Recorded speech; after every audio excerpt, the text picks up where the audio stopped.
Okay, it is Friday, Friday, April 2nd. This is the Vermont Legislative Tourism Caucus.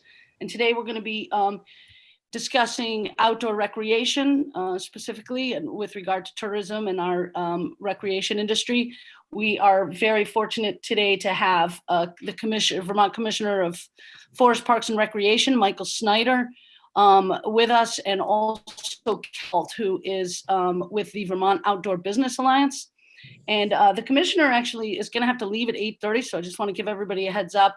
So we're going to start with him. We just want to kind of get an update and on his activities and his efforts, and see how we might be able to support those. And we'll open it up for questions. If people have questions, just raise the blue hand, and I'll be monitoring that, and we can have a good discussion. And then Kelly has a little presentation, a good presentation for us as well. So, Commissioner, I'm going to pass it off to you right now. Great. Thank you, Heidi. Good morning, everybody. Really happy to join you. I appreciate the invitation. I think I'd just thought I'd give a little bit of background to kind of how we got to where we are now, and what things look like going forward, and what's cooking in terms of funding and other efforts to support outdoor recreation and tourism as it's just a major segment of our economy with a lot of co-benefits. So I'll give a little background and then get you caught up. I'd love to be able to get your questions, because then I know I'm speaking to what your interests are. And I wish I could stay through. I'm glad Kelly's here. I know it'll be great. And I'm going to begin with, I just like to give a kind of a shout out to Heidi.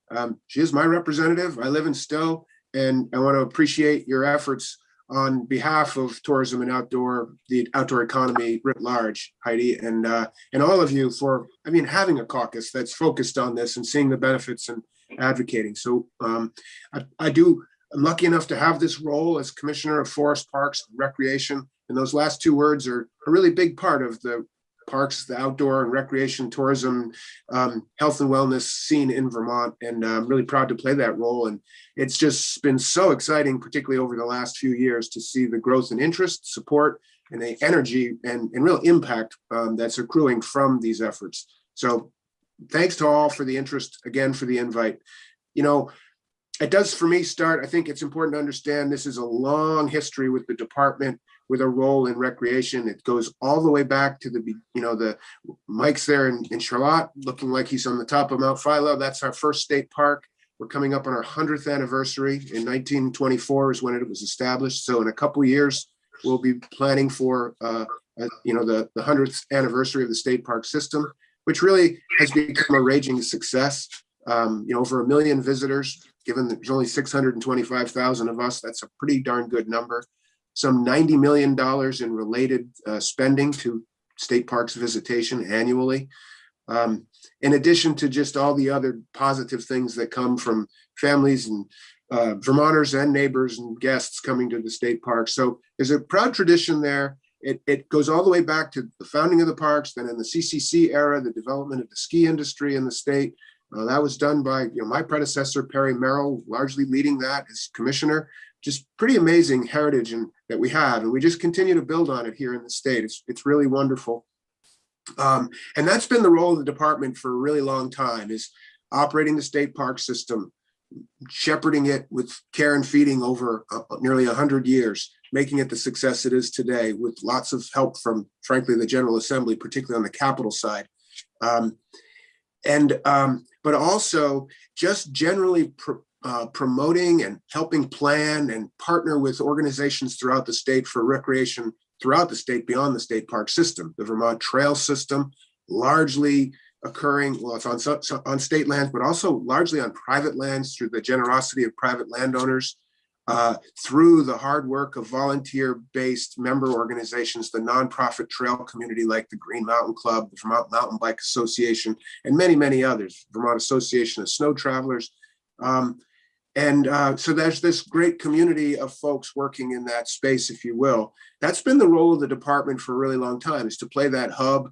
And what's really exciting for me now is that we've kind of turned it up a notch, and everyone's kind of pulling in the same direction to say, well, let's go beyond recreation, providing for, promoting and planning recreation, but But what about the additional benefits of outdoor recreation, particularly the economic benefits? And this is where the idea of VOREC, the Vermont Outdoor Recreation Economic Collaborative, comes in. And it's an acronym, VOREC. All those words really matter. It's an economic development initiative, and it's a collaborative, and it's really Vermont-based. And it's about using outdoor recreation. And so the governor in June of 2017, through an executive order, established that there shall be this initiative, which established a steering committee of 15 members, only 2 of which are state government employees, myself as chair and the Secretary of Commerce or designee. The other 13 members of the steering committee represent the private sector, for-profit and nonprofit. And so think about retailers, gear shops, bike shops, gear manufacturers, and then this constellation of nonprofit trail groups and other outdoor recreation groups, and as well as the conservation community, all coming together. The charge is to create a platform, a mechanism for incoming and outgoing ideas and support for leveraging our recreational assets for greater economic development. So the assets being our wonderful landscape, mountains, woods, waters, the built infrastructural assets of ski areas, boat ramps, hiking trails, trailheads, and on and on. And then what I like to think of as the cultural assets, that history of ours, a legacy of people being outdoors and in all kinds of weather and generally having fun doing it, and saying, let's first take care of those assets. Second, let's leverage those assets for greater economic development. And that's what's really historic about this, is it's rooted in environmental quality. And that's why I'm the chair as Commissioner of Forest, Parks, and Recreation. Unlike many other economic development initiatives, this is a partnership with ACCD and all of these folks around the state. It's, again, to create this mechanism, an organized, intentional approach to planning and saying, how do we take just the recreational activity and go beyond that to have it to build upon its importance for our economy and our way of life. So that's the basics of VOREC, with 5 basic pillars of kind of goals. And will be the end of the sort of background.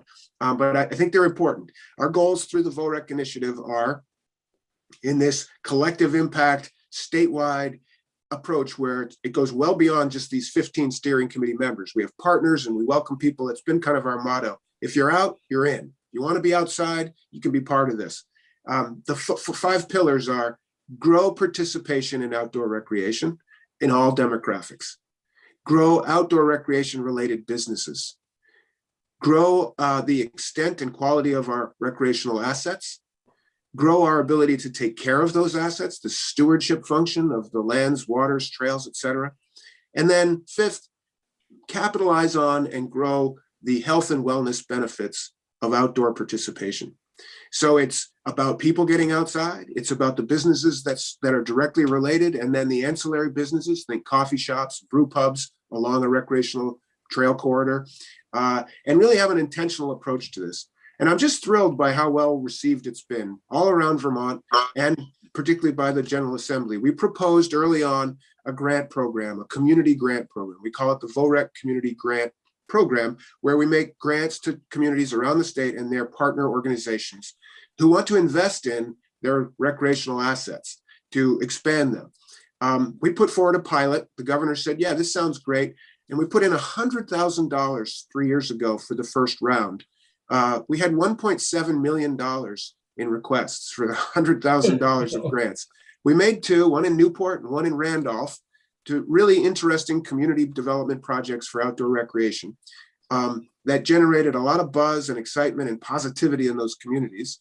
And then we said, well, let's do it again. And the governor said, sure. He approved our budget request for another $100,000. And the General Assembly said, let's double it. And you folks made it $200,000 in the second year. So we managed to give out a few more grants around the state, again, with that same level of positivity and excitement and impact, both in terms of economic growth, wellness, et cetera. And now here we come to the present. I mean, that's been a signature program of ours. By the way, as well as one of the early recommendations from this group effort was there should be a business alliance of outdoor businesses. Kelly will tell you all about that. That's the emergence of VOBA, which I'm thrilled about, very proud of, and they're a wonderful partner through this effort. That's the businesses coming together to think about how to grow their their vitality, but also pay attention to environmental quality and inclusion and these other issues that are very important, and kind of get it right. So we're all in that way. Kelly will go there further. But where we are now is with things looking a little better than had been proposed or suggested. The governor decided he asked us for some ideas. We put forward, why don't, given that backlog of projects, the clear statement of need and interest around the state, maybe we could invest more. And so the governor proposed that's now in 315, some one-time general fund to the tune of $5 million for the VOREC community grant program. So it's an order of magnitude increase, recognizing that pent-up demand. We've built a system, we have a grant program, we've shown that we can get the money out the door, make it work. And now our steering committee and other volunteers are working on beefing that program up to be ready, should you approve the $5 million in the accelerated spending bill here in H315, that we'd be ready to turn it around, put an RFP out, and have communities make requests to us for this grant money to invest in their communities for recreational assets and beyond. And hoping to capitalize on, get the early start, not waiting for the regular fiscal year to begin, and actually take advantage of the early part of the construction season this year, with the idea being we can put people back to work. We would do this through contractors all around the state. That's a short-term kind of economic recovery with a longer-term benefit of investment in our recreational assets throughout the state that will have economic development benefits. And I'd pause here. This is a tourism caucus. I feel very comfortable speaking about all of this with you because our approach to outdoor recreation and its benefits are for Vermonters and our guests. So it works well. It's a tourism thing for sure, but it's not just a tourism thing. It's for Vermonters as well. And that's a really powerful combo in my mind. And so that's where we stand, is with a $5 million request. Representative Harrison's on, I think, and I know he's been involved in their discussions. There's been some discussion about whether it should be general fund or ARPA money. But we've advocated that for the VOREC grants, it really ought to be general fund because matching, we don't have a match. Communities often will use this money, the state money, to match other federal funds that cannot be matched by other federal funds. So, and there are some strings attached and limitations that communities are wary of. So we're really hoping that folks will see fit to make this a general fund allocation as opposed to federal funds. At the same time, the governor asked us, he said, why don't we also invest in state lands? Through CARES money, we had some, this fall, we did about $3 million worth of, through Fish and Wildlife and FPR, improvements and recovery from the big use in the parks. Sorry, Commissioner, can I just interrupt before you get into the state lands one? I want to just be clear about this 315.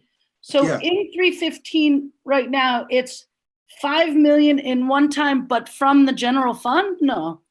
Yes, the original proposal that we put forward was $5 million in general fund, one-time general fund. So it shows up in that one-time section for the VOREC community grants beyond our normal $100,000 ask in the normal budget. So that was our request. I believe the Senate decided to switch it over to ARPA funding.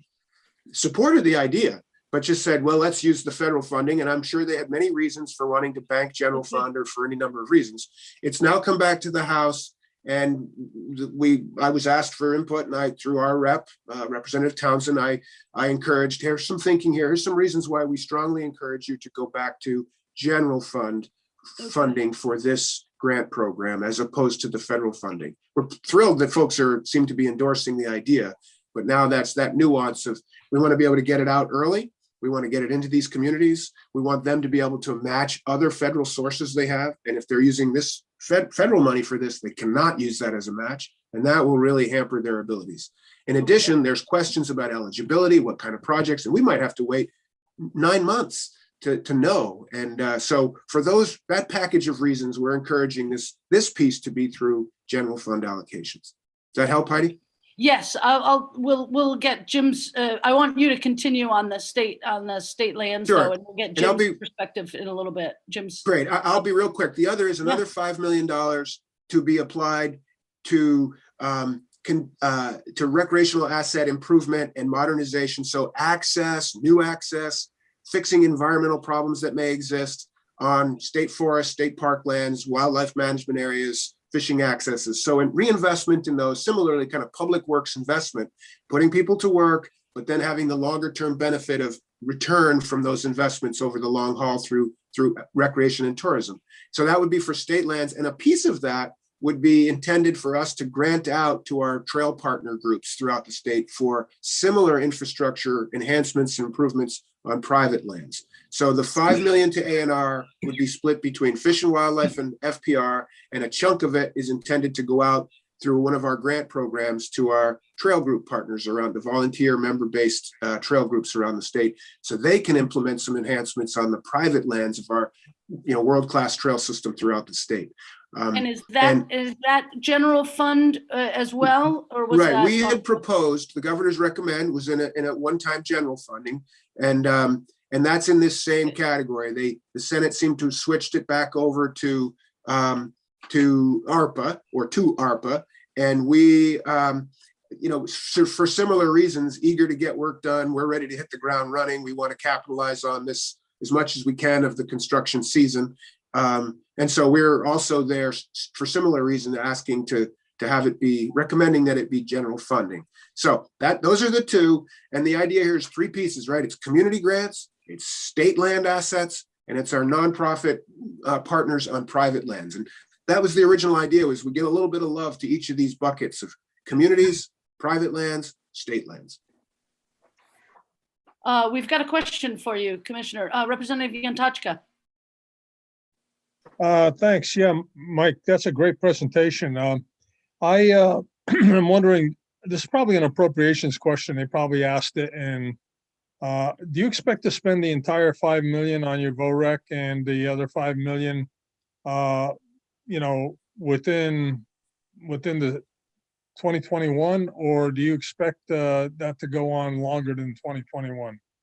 We would hope to get it all out the door, encumbered, spent, and with impact within by the end of fiscal 22. So in this coming cycle, we would. I mean, we like the idea that if necessary, there could be carry forward, but what our intent would be to get it out, get it into the communities, and get things happening, and get all the money out the door this year.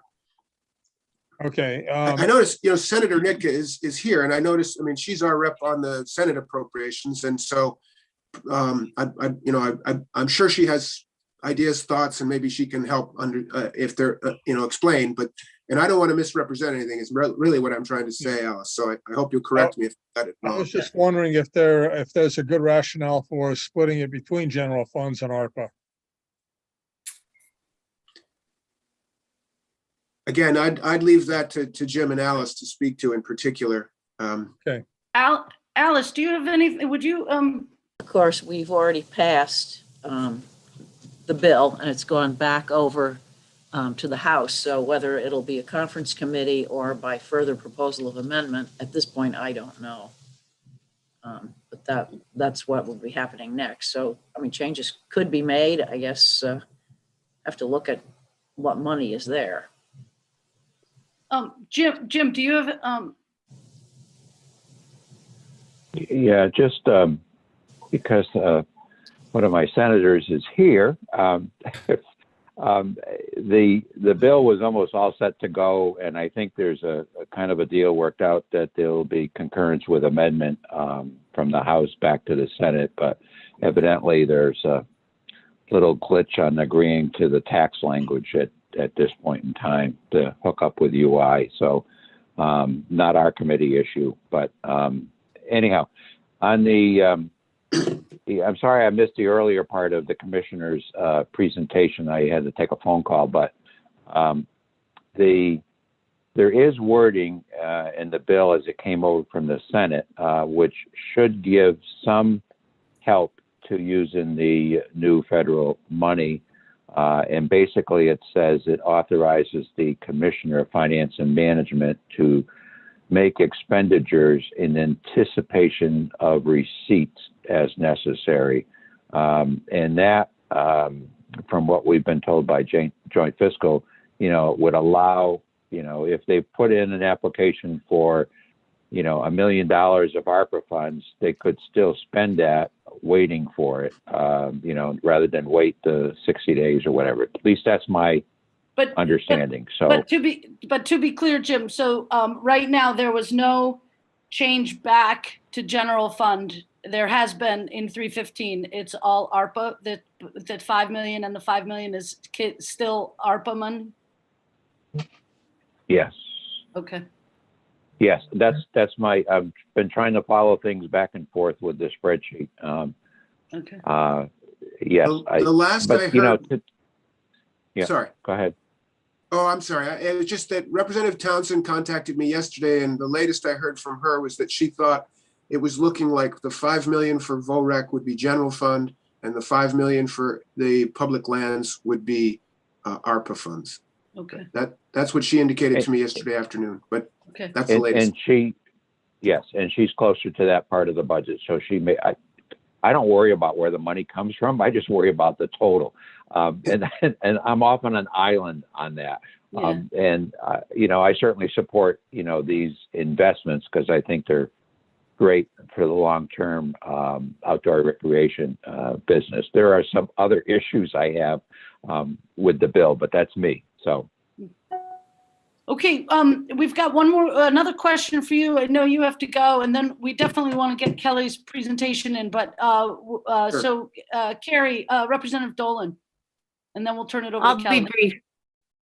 Great. I'll be brief. I just wanted to reiterate what Representative Harris said. I'm a huge supporter of VORAC and the grants. As you know, I had a bill just to increase it to $1 million. So I appreciate your thinking big here. So I know the demand is there, the need is there. So Thank you, Carrie. Appreciate the support. Okay, Commissioner, thank you so much. And I'll probably drop you an email a little bit later to get, I suspect 315 might be finalized today, at least that's what I understand. So when we get information, we'll make sure we get it out to the caucus as well. So. Great. I'm really happy to have joined you and follow up with any questions. I'm totally accessible as best we can be in this scenario. And but again, thanks for your interest, your support, and let me know if I can help or provide info. I've bought myself a few minutes, so I'm gonna stick around while Kelly goes because I'm super into it. And then I'll just quietly disappear. How's that? That's great. And we thank you for your incredible work through all these years. You've been a real advocate for the impact of recreation and parks in our state lands. And it's just been a pleasure working with you throughout these years. So thank you, Commissioner. And Kelly, I'm going to turn it over to you, and I think I can share, you can share your screen as well. So. Great, thank you. And thank you, Commissioner Snyder, for setting up the information outdoor recreation economy. And I'm grateful to everyone for having me here.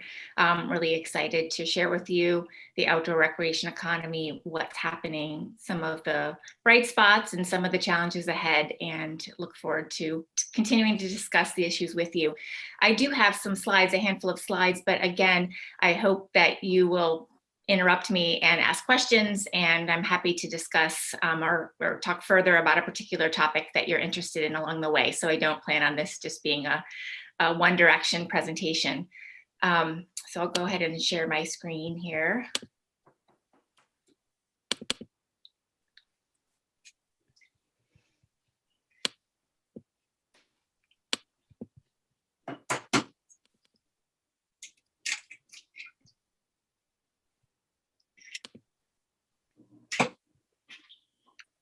So can everyone see that? Great. Thank you. Well, first I'll describe a little bit about the Vermont Outdoor Business Alliance. As Mike described, there was a discussion when the Vermont Outdoor Recreation Economic Collaborative was formed that there would be that it was ideal to have a business alliance that could drive some of the increasing business opportunities alongside some of the work that the state VORAC was moving forward. So in 2018, the Vermont Outdoor Business Alliance was formed as a statewide nonprofit organization, and it is primarily dedicated to strengthening, expanding, attracting, attaining, and retaining outdoor recreation economy businesses in Vermont. Its mission is to educate Vermonters about outdoor recreation and to support direct business development in the areas of financing, workforce, infrastructure, and branding. And currently VOBA's membership includes 75 outdoor sector businesses and nonprofits that produce, provide, and sell outdoor recreation products, services, and experiences.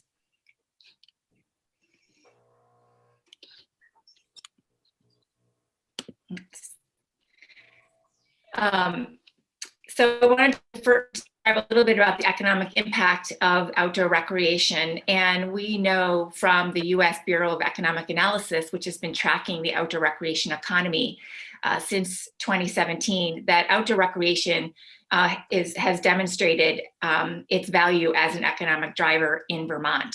Prior to the pandemic, between a period of 2012 to 2017, the sector was growing faster than the overall Vermont economy.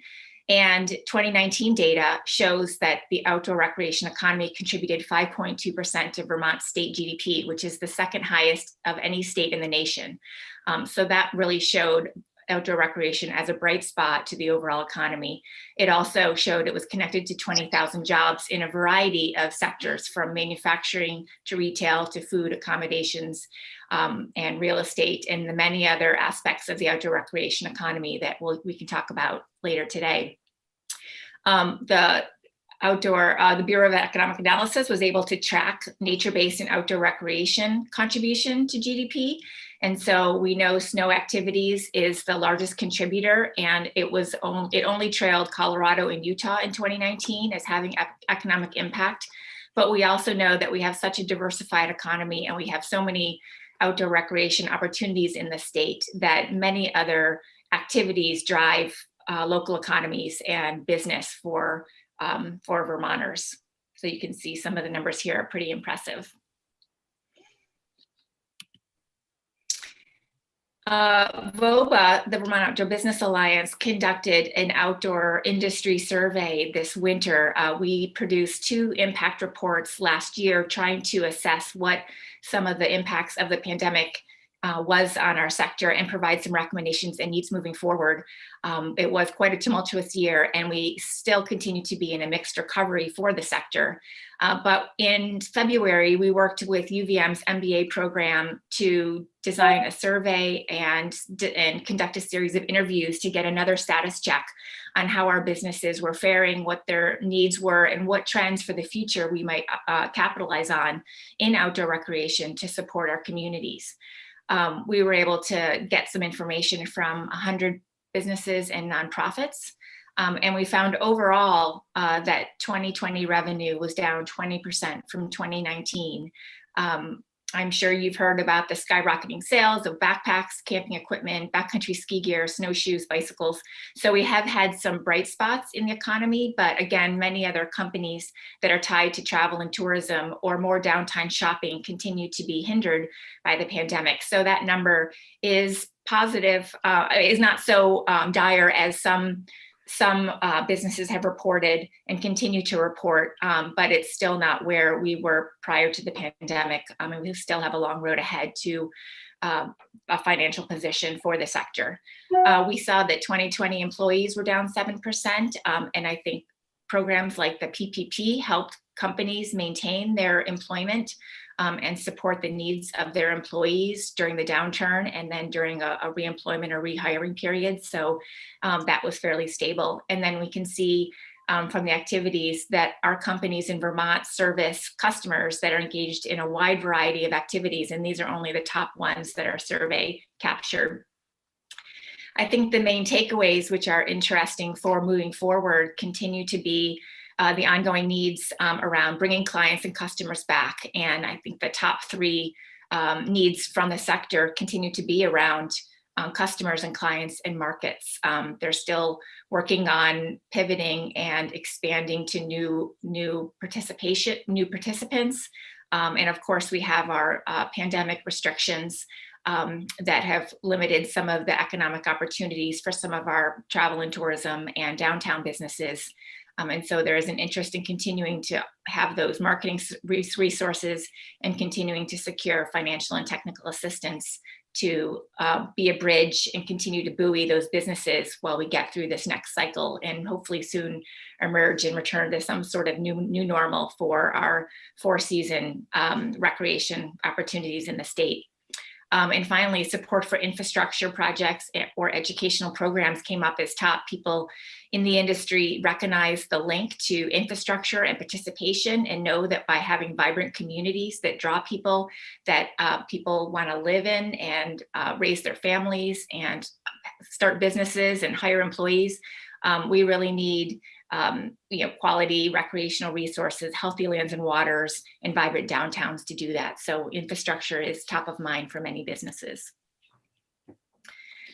Some of the trends to point out for moving forward, and some of them are tied to some of the legislative initiatives and some of the proposals that are in debate in your committees. As I said, our economic recovery continues to be mixed. And even though we have some businesses who are in a stronger financial position, they may have been more geographically close to those who were recreating, Vermonters, or those that were allowed to visit. They may have been in manufacturing or equipment. But then we have many companies, our event businesses, our guides, our lodging. They continue to struggle with being able to plan and implement opportunities for revenue this year. So that continues to be a challenge. And then even the companies, the manufacturers like Darntopf or Orbis, or smaller brands like Skita or Turtle Fur, they may have benefited from equipment and gear sales, but inventory and supply chain challenges in the future make it difficult to know whether they can do bicycle repairs this summer and get components, or be able to get snowshoes when they need them to sell next fall. So there's still a lot of uncertainty by those that are doing well. Participation continues to soar. That was a bright spot of the pandemic, in that people saw the outdoors as a source of mental health and and physical wellness, and got outside in new ways and found backyard or close to home opportunities to recreate in their communities. And that has driven a lot of the support for our town forests, our bike paths, our places people can go and get outside, that are more accessible than our mountain summits, or maybe a sport that's expensive and can be a barrier to some, like resort skiing. So that's a bright spot.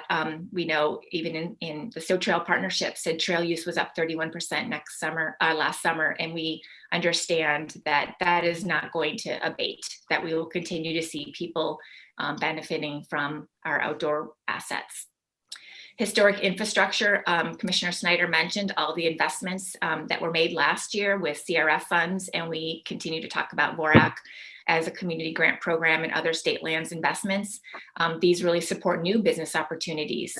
Some of the businesses were able to be successful because they initiated pivots and innovations. They saw new participants, they saw new opportunities, and were able to create a business opportunity or even start a business around that.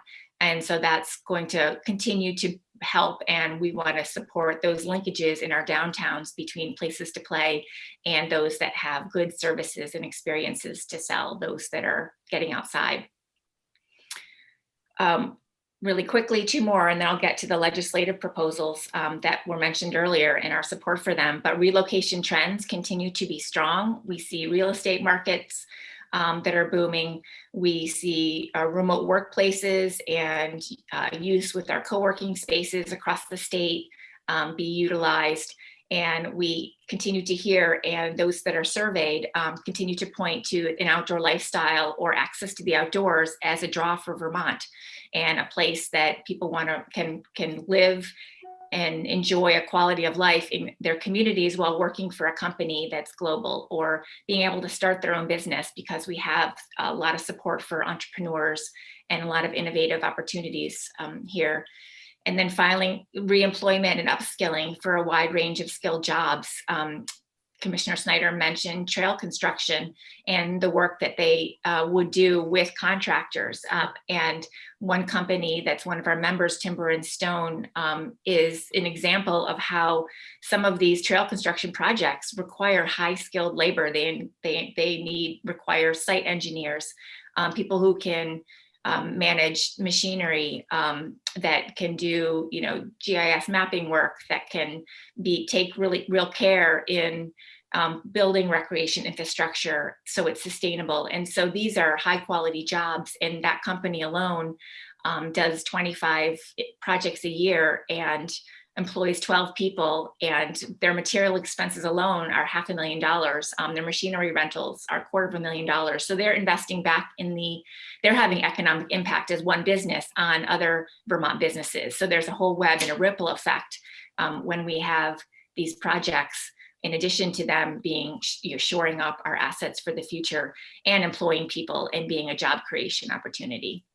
And so we're going to see a lot of that in the technical trades, mechanics for bicycles or ski tuning in the future as we move forward.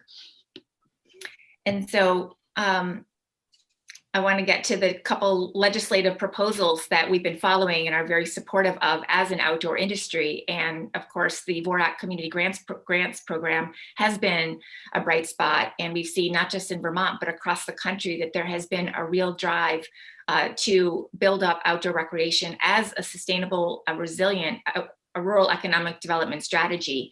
And this is a movement that's happening across the states, and the VORAC grant program is a model in itself in that it has started to look to communities that can design their own vision for their future for outdoor recreation, bring together a multitude of partners from nonprofit trail organizations to businesses to design a project as a pilot and then get started. And with the first and second round, VOBA worked with some of the businesses in these communities and saw a real moving of the needle of their ability to drive some economic activity, to be a partner in these projects, and to really elevate their community as an outdoor recreation friendly destination.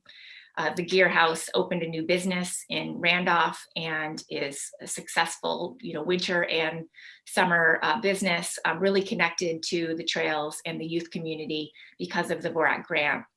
And the town of Poultney is on a fast track trajectory for their outdoor recreation economy visioning.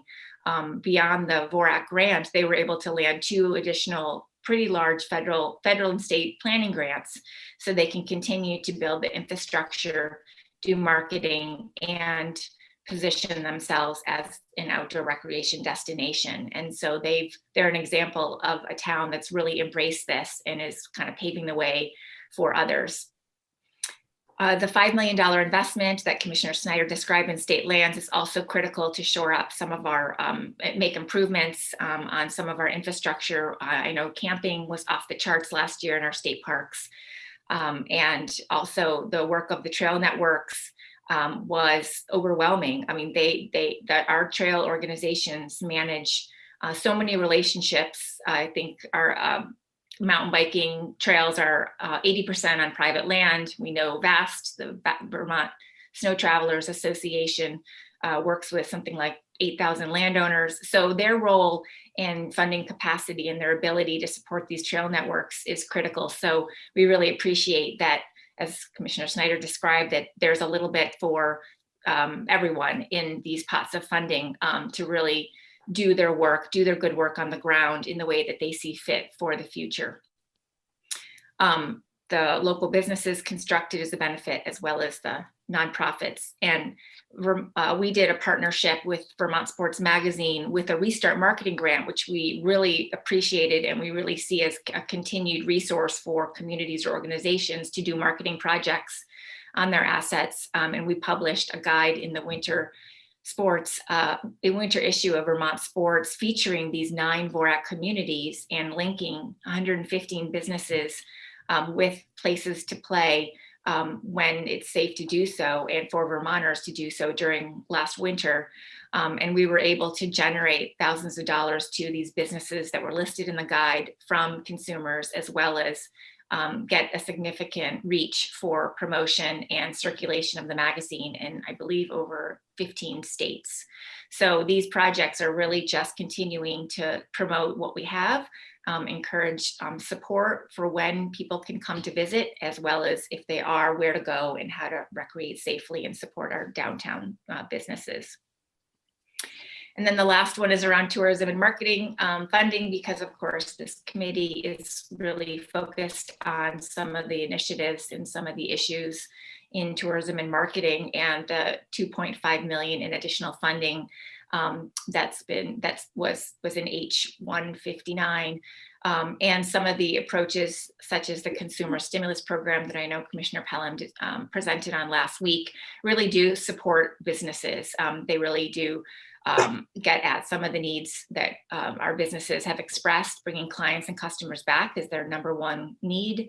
And it also supports this emerging customer market of new participants. They need gear, they need skills education, they need to know where to go and how to have a safe quality experiences. And our retailers are designing new programs and new customer interactions that try to build in the responsibility for making sure these new participants are having a good experience and can embrace a healthy lifestyle and can, make it a regular lifestyle, while at the same time, being safe. And of course, this is also an opportunity to address some of the barriers for underrepresented communities. And there's a lot of work to support access and break down the barriers for BIPOC communities in recreation, as well as recognizing Indigenous lands that recreationists travel on, and really trying to create some awareness and create some programs that can support access for all abilities, all people who want to get outside in the way that makes sense for them. So the outdoor industry is really engaged in those types of efforts very seriously. And then building support for buying local. As I mentioned, this outdoor recreation friendly movement that's happening in Vermont and across the country is really tied to this ecosystem of commerce, infrastructure, participation, that we have these ingredients for a successful economy and a successful community into the future. This is a great industry for transformative economies out west. A lot of extractive industries are looking to outdoor recreation to diversify and really build up a strong economy and a quality of life. And so that is the same in communities across Vermont. So we're alongside many outdoor recreation states that are forging ahead with some really creative models.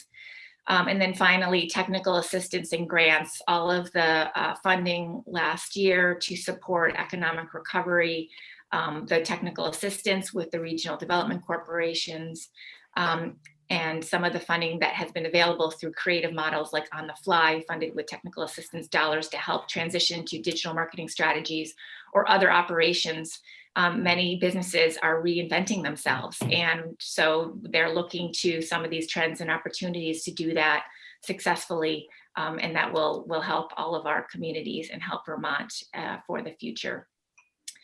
So this is, thank you for the opportunity. I think some of the other initiatives that are connected to these include the gap recovery funding in H13. We've supported that for some of the businesses that have been left out of getting the grants, because we know so many outdoor businesses did benefit last year, and we want to make sure everybody has the opportunity to be supported. And then some of the activities or some of the programs in 159, the tourism and marketing funding, Better Places program. These are all investments in our outdoor recreation economy down the road. So just wanted to thank you for your time, and we're excited to be a partner and help work through these ideas and issues into the future.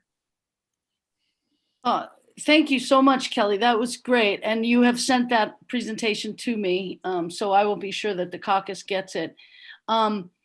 If you want, actually, maybe you can unshare the screen so we can see each other. I don't have any questions here, so I have a couple of questions that I'd like to ask. And I'll just, first, I guess, what is the role of VOBA and its member businesses, which is probably the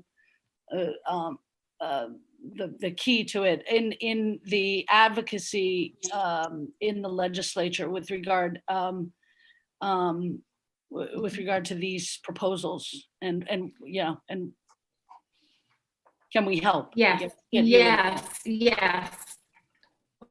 VOBA has a policy committee that has met and continues to discuss and support proposals that we feel are connected to the outdoor recreation economy.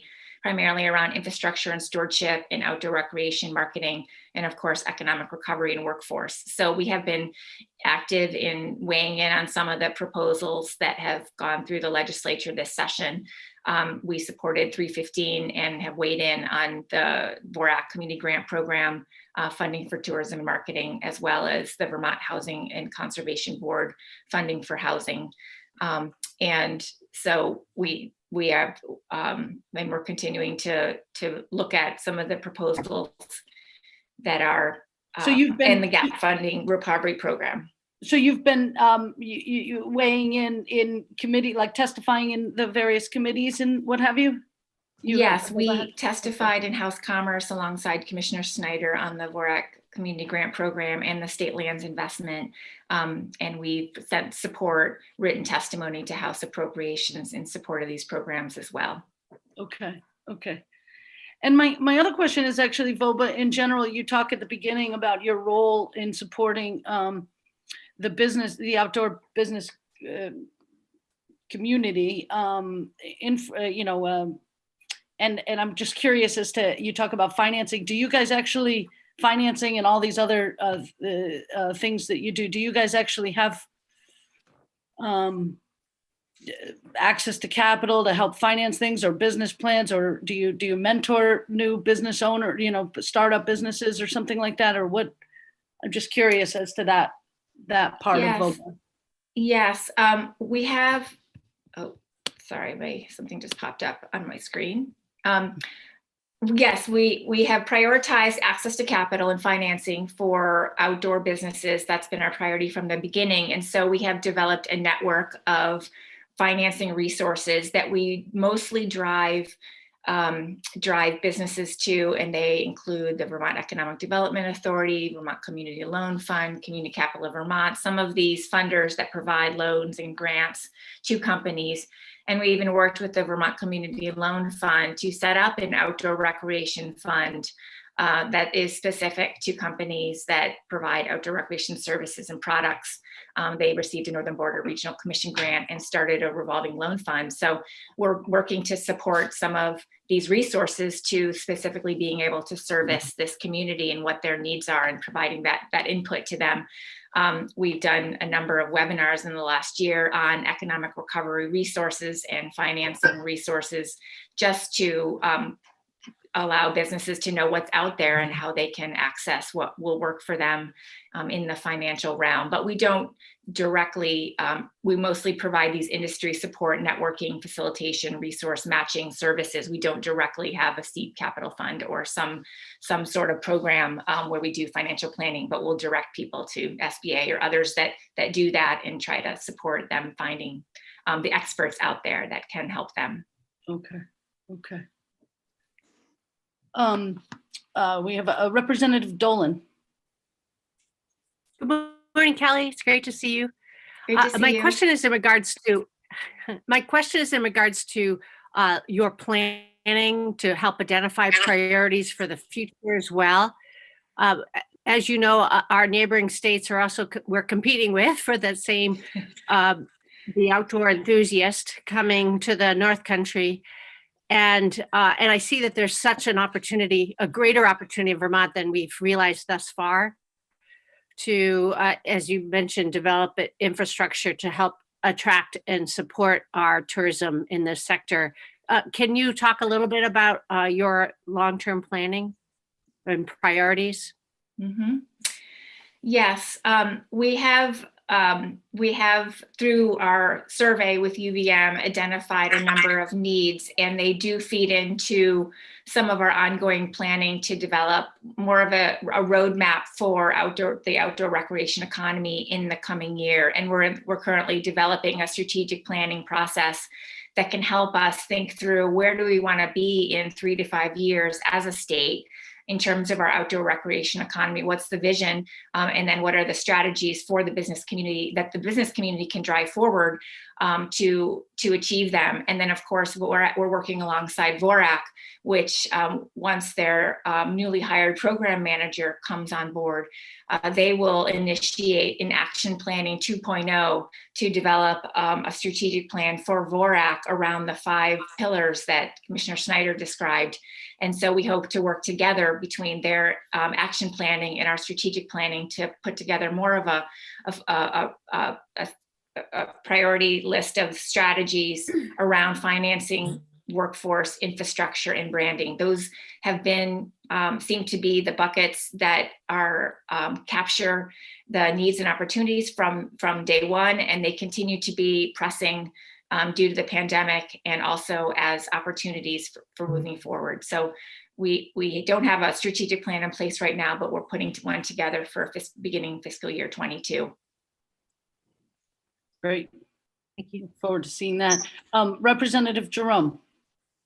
Kelly, thank you for your presentation. So I have a couple of really basic questions. How does an outdoor related business get involved? And for a young business with only a few employees, what are sort of the basic costs to being a member? Thank you. We have a website which describes some of the benefits of being a member, and the entry level is $100 for an industry member or supporting a business, someone who may not directly provide outdoor recreation services or products, but is an outdoor reliant business. Maybe they benefit in some way, or they support the mission and the work moving forward. And even though our members are 75, and they range from some of the big, well-established companies from Burton, Orvis, Darn Tough, to some of the very small startup brands, Threads, and small retailers across the state and guiding companies. It really, we do have this broad network of about 700 outdoor recreation stakeholders that we do communicate with. So we know there are just and we're trying to catalog through demographic outreach. There are, thousands of businesses that really are connected to this economy, and we want to continue to provide those connections and foster collaboration. So happy to support anyone who wants to get involved. We have a monthly newsletter too that provides a lot of information about resources, and that anyone can sign up for that. Great, that's great. I just wanted to make sure there weren't any barriers for small businesses or maybe more rural businesses to getting involved, because there certainly is a great benefit. And I see that I would like to encourage local businesses in my region to participate. So thank you so much. Thank you. We'd welcome that. Hey, Kelly, I have one final one. We're gonna sign off here soon, but on again, one of the first pages, the economic impact, and snow sports was 287 million in 2018, I think. The next two were hunting and fishing, and those were the next two on the economic impact. What's your relationship, VOBA? I mean, how is that? Do you work closely with those? Are those businesses part of VOBA and those important sort of cultural, historically important cultural activities for Vermonters? Are they part of VOBA, and how's that relationship? They are, and when VORAC was founded, it was they established a tone that if it's out, it's in. And so we've kind of adopted the same. If it's outside, if it's an outdoor recreation activity, we want to support you. You're an important facet of our community and our economy. And of course, those traditional activities are so critical. And it was really great to see how hunting, fishing, trapping, all of those activities across the board saw a boost last year, as reported by Department of Fish and Wildlife. And we do have a number of companies that are primarily hunting and fishing retailers or manufacturers or guides, mostly from Orvis to connections with the Fly Rod Shop in Waterbury Stowe and others. And we held a hunting fishing roundtable last fall with Commissioner Porter to bring some of those retailers together to kind of talk about how they were faring in the pandemic, what they need from state lands, what they need from the business community, what they need from consumers. And so we are trying to integrate that into our conversation as much as mountain biking and backcountry skiing and camping. Great. Well, I don't see any more questions, but this was great, Kelly. Representative Jerome, thanks for the push to make sure we got them in this week. And welcome. And no, it was great, and it was it was timely considering what we're talking about over the next week or so too, with regard to appropriations. So, Kelly, let's be in touch, and we'll continue to be in touch, and definitely anything. Obviously, I'll share this presentation, but as things move forward and as the needs arise, be in touch with me and Stephanie Jerome, and we'll make sure that the caucus gets it out and gets it. And we want to do. I think I can speak for the caucus to say we want to do everything we can to make sure that the success and prosperity of our outdoor recreation ecosystem. So. Great. Thank you so much for having me. I'm happy to continue the conversation in the coming months. Great. Thank you, Kelly. And Thanks, thanks Kelly. everybody. I'll Thanks for be in joining touch. us, Kelly. Thanks. Thanks, Heidi.